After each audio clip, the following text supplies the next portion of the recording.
Hi folks, in today's video we will discuss how to perform and interpret the between subjects ANOVA, or analysis of variance, in SPSS. First, we will see how to determine if there is a main effect, as we did in class on Monday. We will also see how we can use SPSS to perform post hoc tests. Over the previous 2 weeks, we've learned two different kinds of t-tests. An independent t-test is used if we want to compare two separate groups of people. A dependent t-test is used to compare the same group of people between two different points in time. In each case, we're comparing two means against each other. If we want to compare three or more means, we can no longer use a t-test, and we have to use an ANOVA instead. In class on Monday, we talked about the between groups ANOVA, where we're comparing three or more separate groups of people measured at the same time. The between groups ANOVA is therefore an extension of the independent t-test, which only compares two groups of people.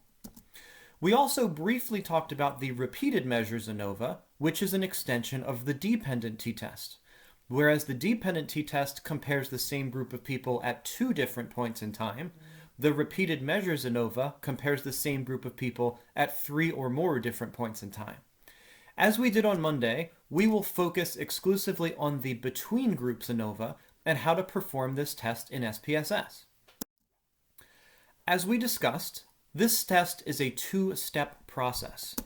Our null hypothesis always says that all of our groups, whether we have 3, 4, 6, or 12 groups, are equal to each other. In other words, none of the groups is different from any of the other groups.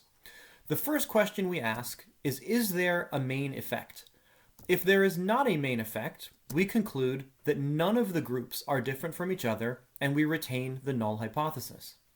However, if we find that there is a main effect, we know that at least two of these groups are different from each other, possibly more, but we don't yet know which groups are different until we perform post hoc tests, which we'll talk about how to do today.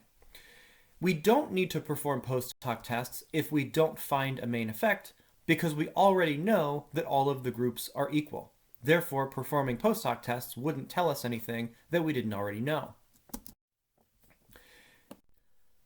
Our first example today is a study that tested whether the mere presence of your cell phone can be distracting and lead you to perform worse on cognitive tests.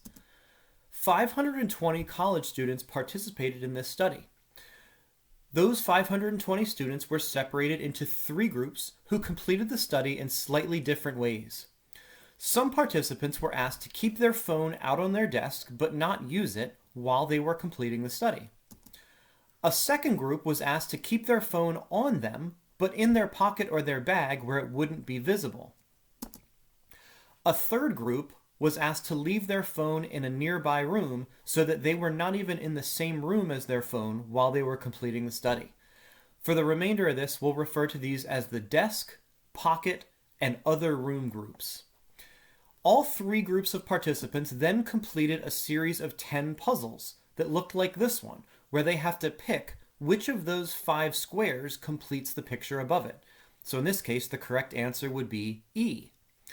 This was the primary dependent variable in this study. So the goal was to see if these three groups of participants, the desk, pocket, and other room group, performed differently on these tests of cognitive ability. In other words, did some groups answer more puzzles correctly than others? Our null hypothesis would say that all three groups correctly answered the same number of puzzles. At the end of the study, after they had completed all 10 puzzles, participants were asked one more question. While completing the study, how often were you thinking about your cell phone? And they answered that question on a scale from 1 to 7, where higher numbers indicated that they felt more distracted by their cell phone. Again, our null hypothesis here is that our three groups of participants, namely the desk group, the pocket group, and the other room group, would solve the same number of puzzles correctly. Using the data file smartphone.sav, we can use a between groups ANOVA in SPSS to compare these three groups of participants in terms of the average number of puzzles that they solved correctly. To run this test, go to Analyze, and hover over the option that says General Linear Model.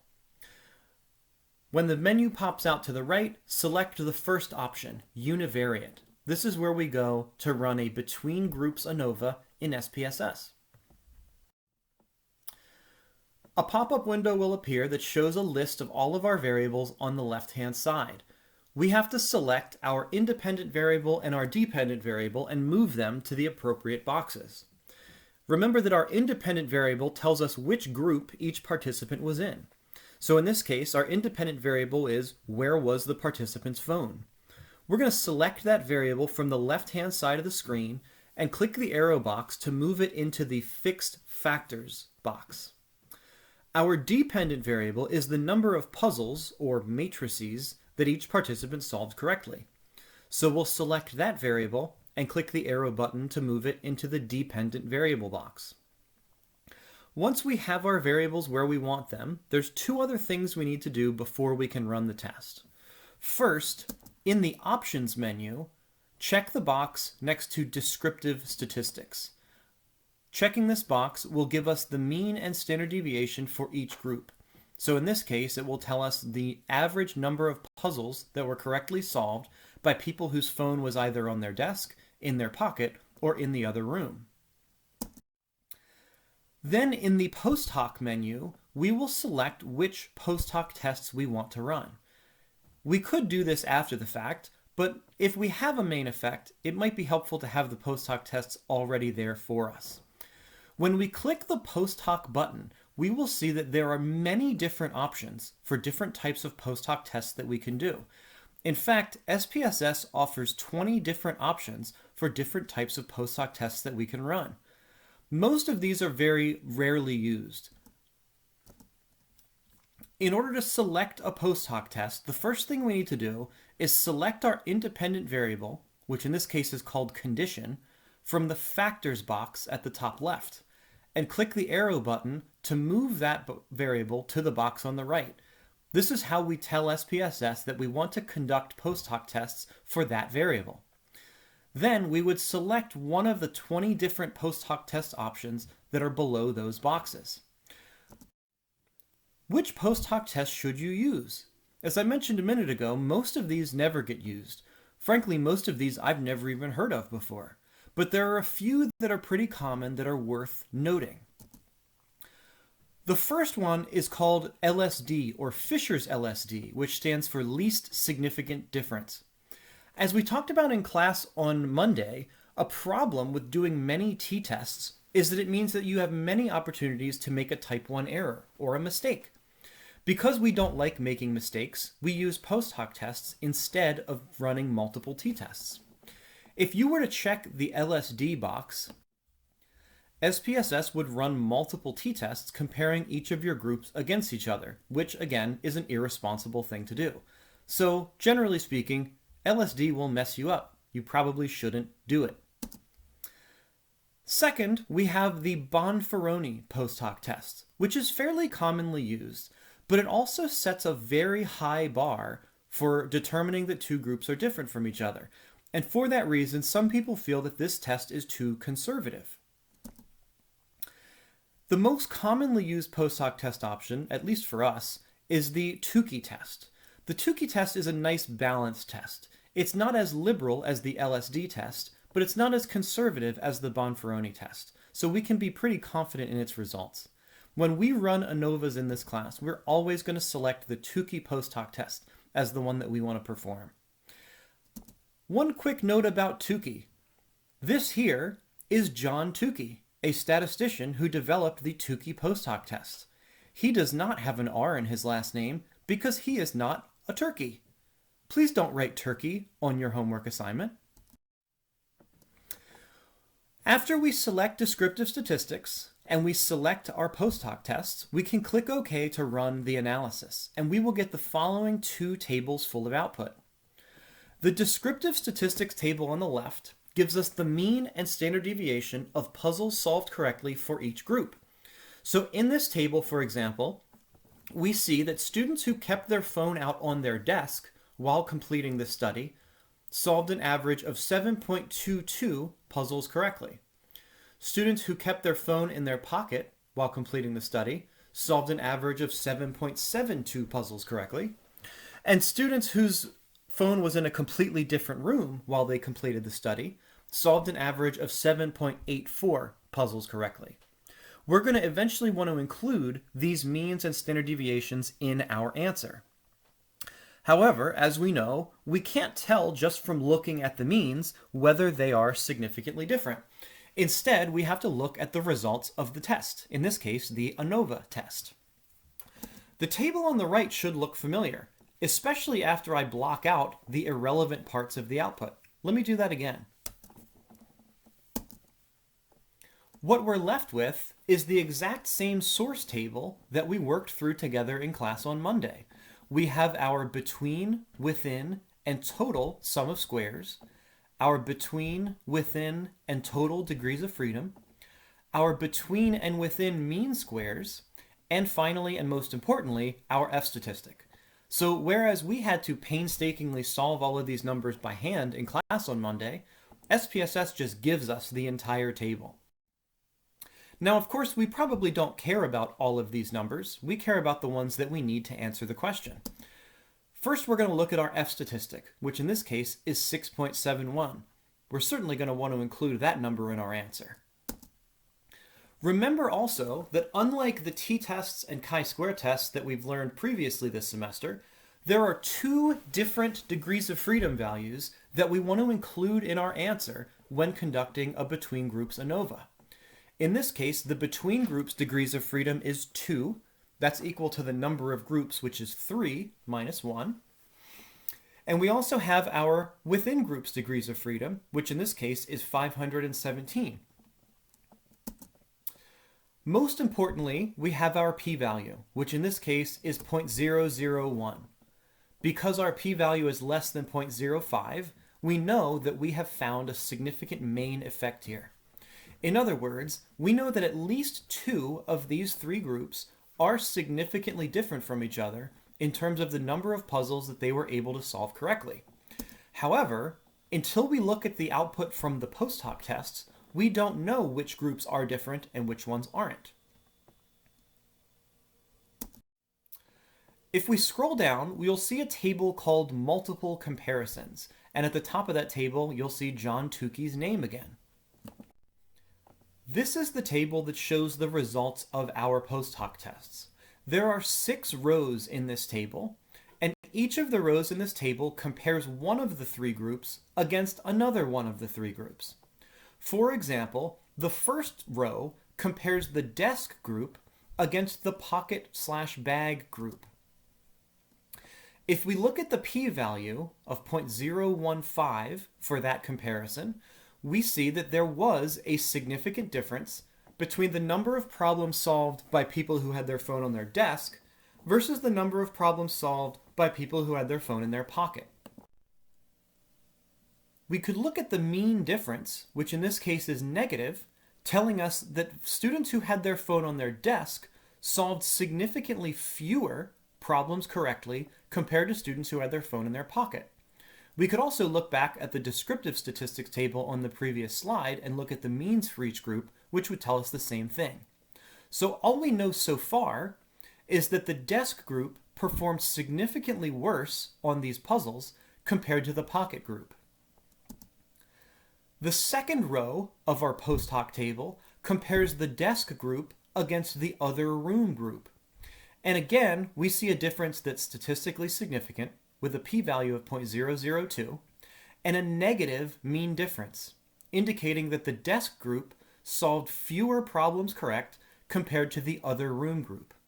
So if we take both of these rows and combine their results, what we know so far is that the desk group was significantly worse than both the pocket group and the other room group.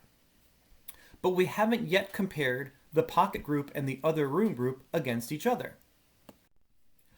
A word of caution about this table.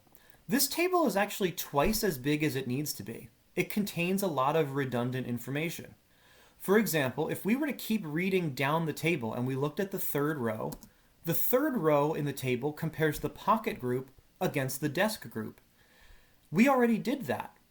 The green row compared desk against pocket, The gray row compares pocket against desk, which is of course just two different ways of saying the same thing.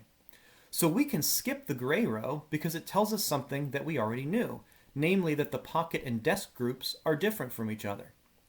The comparison that we haven't performed yet is the pocket group versus the other room group. That comparison is shown in the fourth row, now highlighted in red.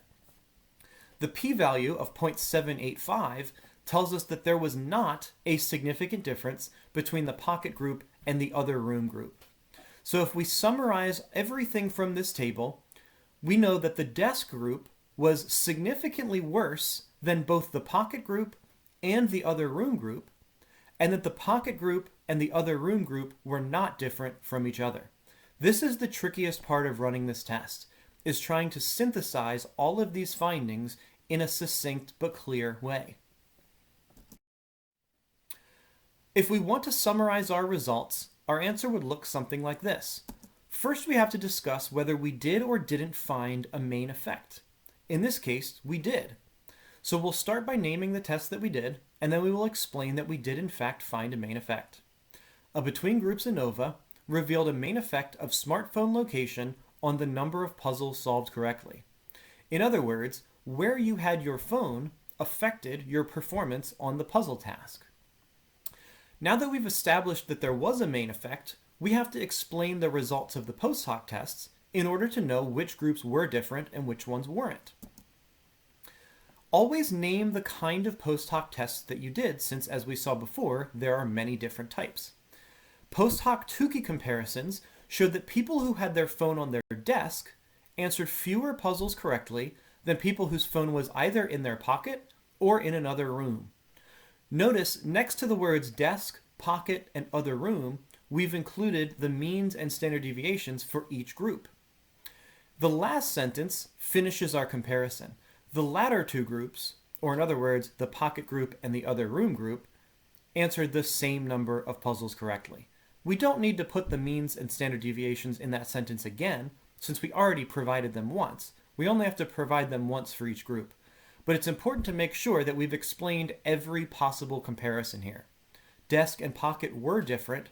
Desk and other room were different. Pocket and other room were not different. Our conclusion from this study would be that the mere presence of a smartphone caused people to perform less well on these puzzle tests. However, one might also wonder if participants were aware of the fact that their phone was distracting them.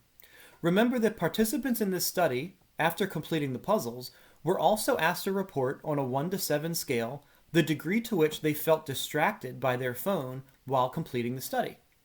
If they were aware of the fact that their phone was distracting them, we would expect them to report that on this scale. What I have on this slide is the output from a second between groups ANOVA, where we have the same independent variable, namely where your phone was, but the dependent variable is now the degree to which participants felt distracted by their phone while completing the study.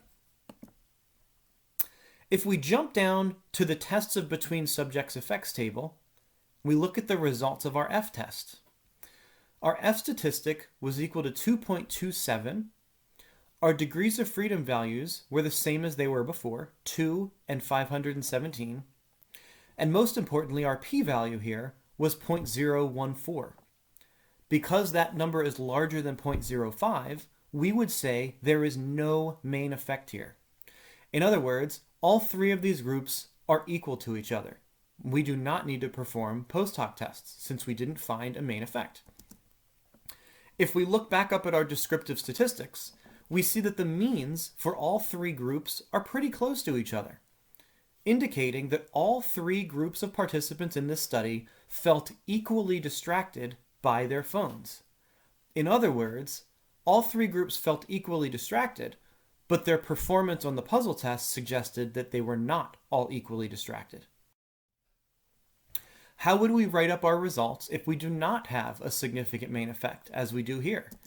First, we would say that a between groups ANOVA revealed no main effect of phone location on how often participants thought about their phone during the study. And here we see the F-test results from the previous slide, with a non-significant p-value of 0.104. Then we can add a second sentence that includes the means and standard deviations for each group and reiterates that they were not different from each other. So here we would say that participants in this study thought about their phone the same amount, regardless of whether it was on their desk, in their pocket, or in another room. This example is based on a real study called Brain Drain. The mere presence of one's own smartphone reduces available cognitive capacity. Notice how the authors of this study wrote up their results. They talk about having performed ANOVAs. They report the F statistic and the degrees of freedom, as well as the p-value. And they also present their results in a graph, showing that people who had their phone either in their pocket or in another room did significantly better on the puzzles compared to people who had their phone on their desk in front of them. However, as we just found, the authors also ran another between groups ANOVA and found that the three groups did not differ with respect to how distracted they felt. So they believed they were not distracted, but their performance suggested that they were. For our second example, we will discuss a phenomenon called enclothed cognition, which is the idea that how we dress can actually influence our behavior and/or our thought processes. For example, if we have any pro sports fans here, you might be interested to know that one study found that players committed more penalties when wearing black jerseys compared to when they were wearing other colored jerseys, perhaps because the black jerseys made them feel more anonymous. In another study, women completed math problems while either wearing a bikini or wearing a sweater. Even though the math problems were the same, women performed significantly worse on the math test when they were dressed in a swimsuit as opposed to a sweater. So there is some evidence that merely dressing differently can actually change how we behave and how we think. The study that we're going to use as our second example addressed the following question. Is it the clothing itself that affects our behavior? Or is it the meaning that we ascribe to the clothing that affects our behavior? To test this hypothesis, they brought students into a laboratory and they had them either wear or look at a lab coat that looked like this one. Some of the participants were asked to wear the lab coat while they were completing the study. And this coat was described as a doctor's coat. For other participants, they were asked to wear the same coat while completing the study, but the coat was described as a painter's coat. So these two groups of people were wearing the same piece of clothing, but they ascribed different meaning to it. One group thought that it was a doctor's coat, another group thought that it was a painter's coat. A third group of participants didn't wear the coat at all. They were just in the same room as the coat, and the researcher made a note of the fact that the doctor's coat was hanging on their chair. While either wearing or looking at the coat, participants completed some of these puzzles where you have to spot the differences between the two photos. There were a total of 4 pictures with 4 differences each. Therefore, each participant could have found anywhere between 0 and 16 total differences between the photos that were presented.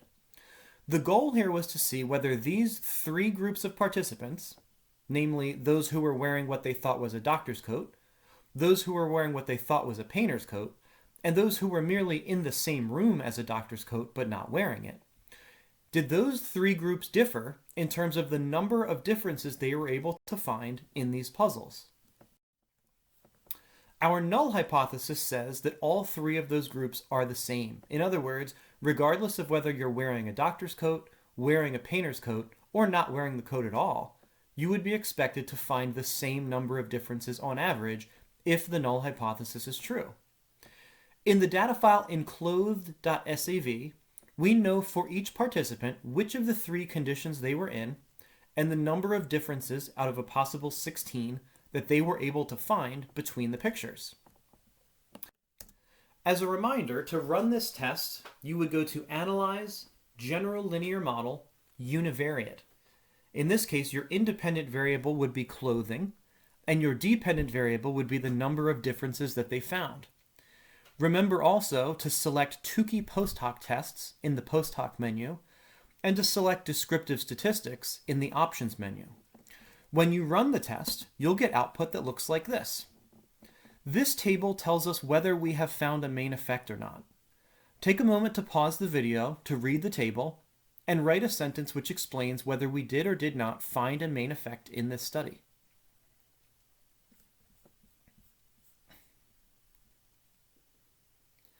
As shown in the table, our F statistic was 4.24, our degrees of freedom values were 2 and 71, and our p-value of 0.018 tells us that we did find a main effect here. These three groups of participants did not all find the same number of differences. Some groups did better than others.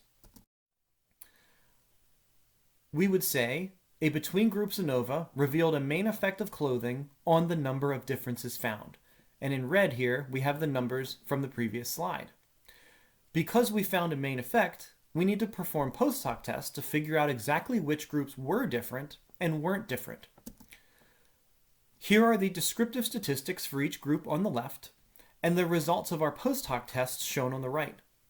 Pause the video now and practice interpreting the outcome of the post hoc tests and writing up your results. Try to do so as concisely and clearly as possible.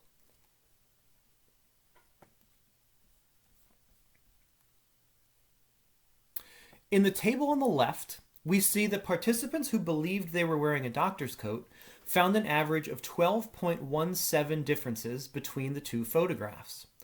Participants who thought they were wearing a painter's coat found an average of 10.09 differences, and participants who weren't wearing the coat at all found an average of 9.75 differences. The table on the right, if we go row by row, will compare each of those groups against each other two at a time. The first row tells us that there was a significant difference, p equals 0.042, between participants who were wearing what they thought was a doctor's coat and participants who thought they were wearing a painter's coat, such that those who were wearing a doctor's coat found more differences between the photos than people who were wearing a painter's coat. The second row tells us that there was likewise a significant difference between participants who were wearing the doctor's coat and those who were simply looking at it, with a p-value of 0.022. As we saw before, the third row provides us with redundant information, but if we skip to the fourth row, the p-value of 0.896 tells us that there was no significant difference between people who were wearing a painter's coat and people who weren't wearing the coat at all. So again, we have a situation where one group is different from the other two, and the other two are equal to each other. So let's synthesize everything we just did into a single write-up.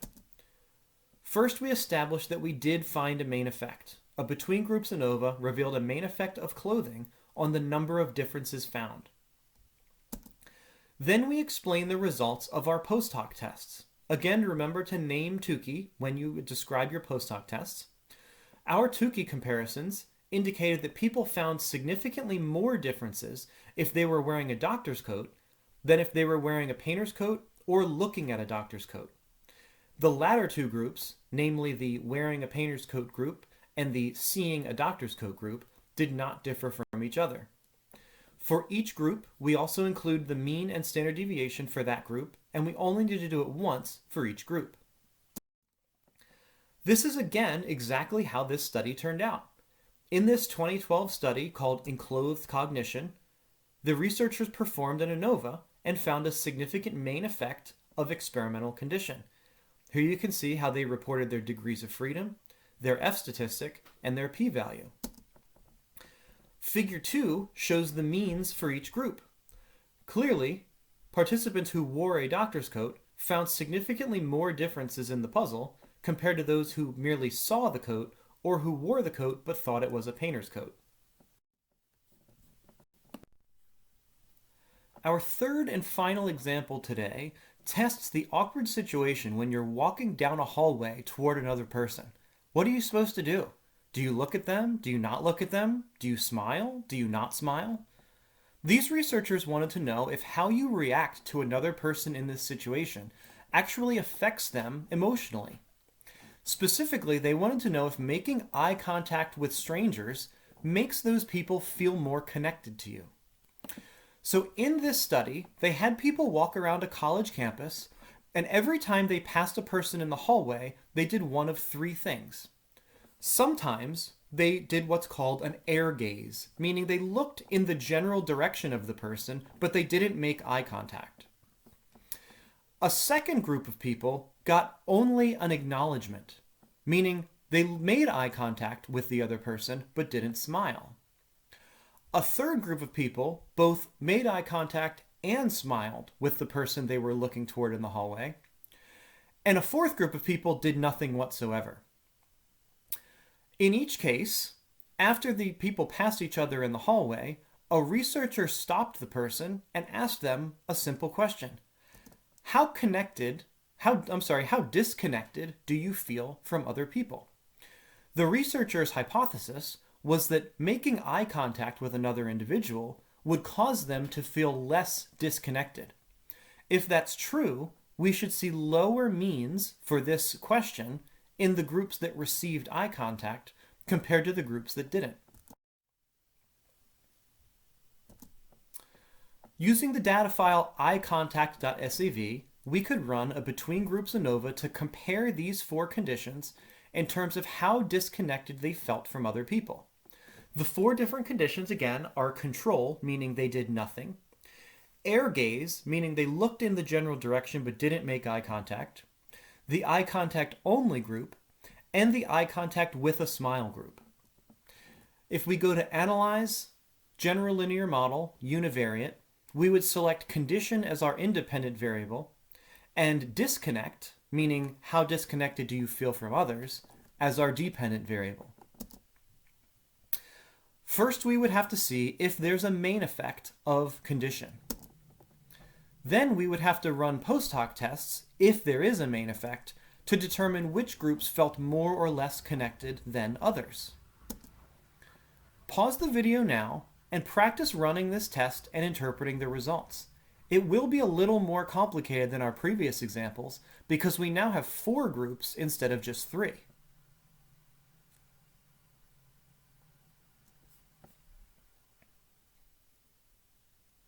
Let's see how we did. Here is the output from our test. If we look in the tests of between subjects effects table, we see that our F statistic is 3.46, our degrees of freedom values are 3 and 313, and our p-value of 0.017 tells us that we have found a significant main effect. In other words, how you treat a stranger when walking down a hallway does somehow affect how that stranger feels connected to other people. But we don't know exactly how it affects them until we look at the post hoc tables. To help interpret post hoc tests, I recommend drawing a diagram like this one, where you have a bubble for each group and an arrow representing every possible pairwise comparison of 2 groups. In this post hoc test table, the first three rows compares the control group, meaning the group that did nothing, against each of the other 3 conditions, air gaze, eye contact only, and eye contact with a smile. In each case, there was no significant difference. In other words, the control group was not significantly different from any of the other groups. We could add this information to our diagram. Those 3 arrows that just turned red show us that the control group wasn't different from any of the other 3 groups in this study. The second third of our post hoc tests table compares the air gaze group against each of the other 3 groups. Now, we already know that the air gaze group and the control group aren't different from each other, but we haven't yet compared air gaze against eye contact or air gaze against eye contact with a smile. If we look at those 2 p-values, we see that both of them are less than 0.05, showing us that we have found significant differences. I'm going to change those arrows to green on our diagram to indicate that those groups are different from each other. If we look back at the means for each group, we will see that individuals who merely got an eye gaze felt more disconnected than people who got eye contact, either with a smile or without a smile. So we've done 5 of our 6 comparisons here. The only one that's missing is comparing eye contact with a smile against eye contact without. If we look at the bottom of our table, we again have some redundant information that we can block out. And finally, we have a comparison of the eye contact only group against the eye contact with a smile group. We have a very large p-value here, showing us that those groups were not significantly different. And we will therefore change that arrow to red as well. Again, this is the trickiest part of running this test.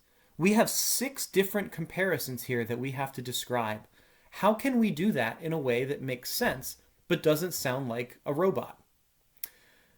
For example, in this case we could say that air gazing at someone made them feel more disconnected than making eye contact with them, either with a smile or without, and that the control group was not different from any of the other groups. This is admittedly a tricky thing to do and will take some practice. Here's my attempt at doing this. First, as we did before, we established that we found a main effect. A between groups ANOVA revealed a main effect of eye contact condition on how disconnected people felt from others. Those numbers come from the between subjects effects table 2 slides ago. Then we have to take a stab at explaining the results of our post hoc tests. This is tricky. 2 key post hoc tests showed that the air gaze condition felt more disconnected than both the eye contact only condition and the eye contact with a smile condition, which did not differ from each other. That one sentence explains 3 of our 6 comparisons. Air gaze and eye contact were different. Air gaze and eye contact with smile were different.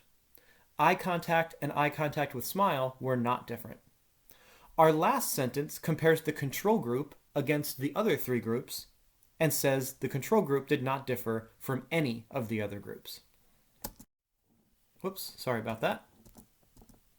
Just as we found, those who were acknowledged with a smile felt less disconnected than those who were acknowledged with merely an air gaze. And the control group fell somewhere in the middle, such that the control group didn't differ from any of the other 3 groups.